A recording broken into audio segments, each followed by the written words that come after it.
lot of people, they wish, and they're not willing to work. You see, the thing about chasing a product, and what the product is money. The product is a house, the product is a car. The thing about chasing a product, the product can always change. And if your performance is always based upon the product, what happens when the products change and you don't take pride in what you do? But the thing about loving the process, everybody wants the prize, but nobody loves the process. Everybody wants to be a champion, but nobody's willing to put in the work that it takes to be a champion. Everybody wants to hold up the trophy and say, man, I did it, but nobody's willing to put in the work that it takes to do it. I love the process. I love the thought of working for what I want. I firmly believe you're never supposed to wish for it more than you're willing to work for it. Your expectations never supposed to exceed your effort. But a lot of people, they wish, and they're not willing to work. And the great thing about life has a funny way of testing all of us and seeing how bad we really want what it is that we say we want. Because the thing I know about people can talk the talk. And people do it very well. But life is going to hit you with a certain level of opposition. Life is going to hit you with a certain level of adversity. And life is going to say to you, you said you wanted it, now let's see how bad you really want it. But the great thing about it, if you love the process, when opposition and adversity hits, you will have a way of embracing it and using it, not only for yourself, but you will use it to make everybody that's connected to you stronger, because your vision has to be larger than yourself. If everything that you do is just about you and for your personal gain, something's gonna come up against you that's gonna be a lot tougher than you. And if it's just about you, the moment you hit it, you're gonna quit and give up every time. I'm 29 years old. My mother got pregnant with me at 15 years old. I grew up on the east side of Atlanta, about 5 minutes away from where the Atlanta Braves play, in a neighborhood by the name of Kirkwood. Drugs, gangs, violence, you name it. And I came up in a 2-bedroom home, 14 people. And so as a kid, pretty quick, I had to make a decision of what I wanted to do with my life, because in that same house, I had 8 uncles, all 8 of which are still going in and out of prison until this day because they sold drugs and they were in gangs. And so I looked at it, and it's kind of like that quote that says, learn from the mistakes of other people because you can't make them all yourself. And so I saw them selling drugs, but I also saw the outcome. And so I said, I'm not selling drugs. I'm not joining a gang, because I see where that road leads to. Either I'm going to end up dead or in prison. I said, so my best bet may be to go to the NFL. And so I went to my cousin by the name of Tamon. I said, listen, man, I want to go to the NFL. I feel our family deserves a better way of life. Let's work for it. You see, most nights after practice, everybody would leave to go home. And I always had to sit in the park because my mother worked at Wendy's. And my mother didn't get off work till about 10 o'clock, 10:30 most nights. And I would be sitting there in the park, and I loved it. I didn't want anybody to take me home, because when I went home, I was sleeping on the floor with roaches and rats. And so anytime I got in solitude to dream, anytime I got in solitude to think about what I wanted to do for my family and my community, I took advantage of it. And so most nights, I'll be sitting there in the park, and I'll be looking up at the lights. And I'll be envisioning myself doing things in the NFL, envisioning myself doing things for my community. And just as the lights would always go out, my mother, she would pull up, and she used to drive an old Buick Regal. Hubcaps off the car seats torn up, the car was all beat up. And she would pull up and she would put the car in park. I would always hop up, I would run over to my mother, I would give her a hug and a kiss. And I would say, Mom, if you don't mind, can you please sit back in your car? I have to do some extra drills, I have to go to the NFL. She would never have to work another day in your life. And I knew she was tired. And every night my mother would say, sure, Inky, and she would sit back in that car. Those car lights would hit that field, and here you had a 7-year-old kid doing backpedaling drills, running sprints, running laps, chasing his dream to go to the NFL. And just beyond those car lights, I could always connect with my mother's eyes. And so it made me dig a little bit deeper, it made me push myself a little bit further, it made me work a little bit harder. I live by this thing called the harder you work, the harder it is to surrender. You see, the reason people quit, they don't take pride in what they do.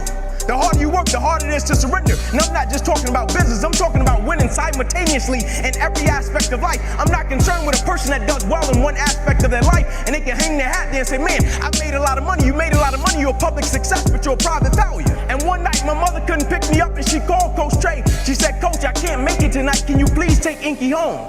And so he put me and about 8 guys in the back of his pickup truck, and he said, Inky, I'm gonna drop you off last.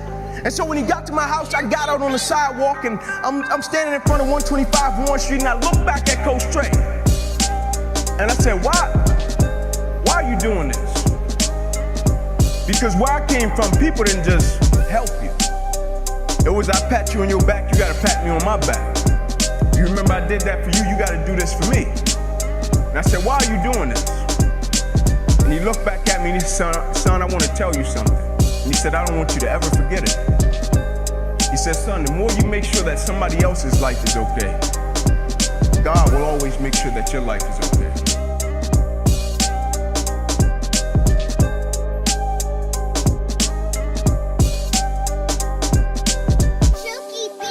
And immediately I got it. The light bulb went off. I stopped being this little selfish kid. I stopped being like my 4-year-old son.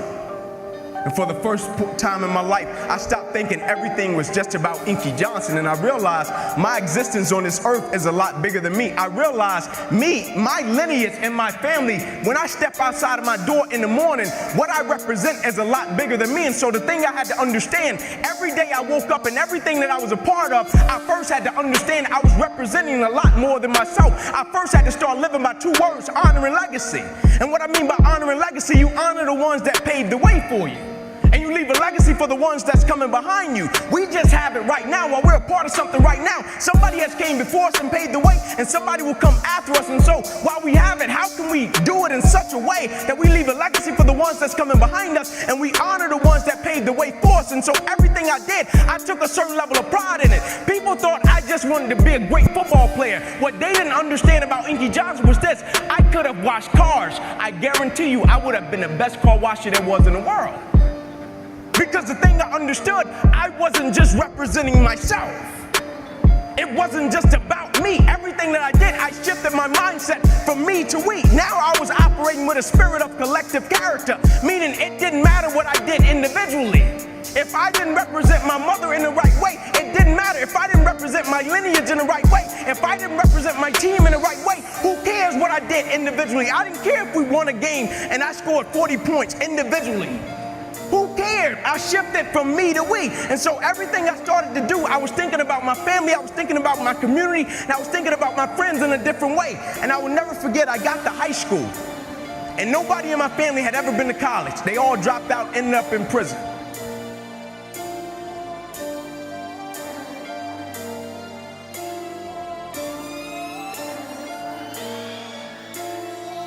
And I'll never forget it. My first time on an airplane, I'm washing my hands. There was a sign on the wall. And as I was walking out of the restroom, the sign said, as common courtesy to the person that's coming behind you, can you wipe the sink out and leave it better than you found it? And I said, as common courtesy to the generation that is coming behind me in life, everything that I touch, everything that I'm a part of, I vow to God that I will leave it better than I found it. And so now it wasn't even about me. Got my scholarship up to Tennessee, and they looked at me when I first hit campus, 135-pound kid soaking wet in the SEC. And the first reporter, he asked me, he said, Inky Johnson, do you even think you're gonna play at the University of Tennessee? He said, you're 135 pounds. I said, not only am I gonna play, I'm gonna start. I said, you made a mistake. I said, see, what you don't understand, and this is what most people do, they base judgment off of what they can see. But what they don't understand, the moments that make you who you are, the moments that they can't see. You see, anybody can be on their best behavior when somebody is standing over their shoulder, watching them, seeing if they're gonna do what they're supposed to do. He could see I came from Crim High School. He could see I was 135 pounds. He could see I was 5'9". He could see all of the stats. He could see all of that. But what he never saw was when I was in the park with my mother when I was 7 years old. She was sitting at Beard Rico at 10:30 at night. What he didn't see was every Saturday morning at 5:30, I was up running 2 miles to a fire station and 2 miles back home. What he didn't see was every time I slept on that floor with roaches and rats with my cousins, I got up every morning, went to school, and never made one excuse. What he didn't see was on Christmas Eve when a guy came through me and my cousin's window, and he stuck a 9mm and a 45 in both our face and took all of our Christmas gifts, and we had to stand on the curb, and our mother told us, y'all just be grateful. He didn't see that. And those were the moments that made me who I am. And so now his opinion didn't matter. His opinion would never become my reality. And my freshman year, I played special teams. Sophomore season came, broke the starting lineup. Finally made it to the point in my life where I felt as if everything in my life was lining up. Watching the California Bears, and my defensive backs coach, Larry Slade, came in the room. He said, Inky Johnson, I got some good news for you. And I dropped the clicker, and I said, Coach, what is it? He said, son, you're a projected top 30 draft pick. He said, all you have to do is play these next 10 football games. You're an automatic multi-millionaire. I ran out of the room, I got on the phone, I called my mother and my grandmother. I said, listen, I said, after this season, we would never struggle. I said, we would never miss another meal. I said, after this season, our lives are about to change forever. And little did I know our lives were really about to change. This is a Tricky Beat production. Everybody wants to be a champion, but nobody's willing to put in the work that it takes to be a champion. Everybody wants to hold up the trophy and say, man, I did it, but nobody's willing to put in the work that it takes to do it. I love the process. I love the thought of working for what I want.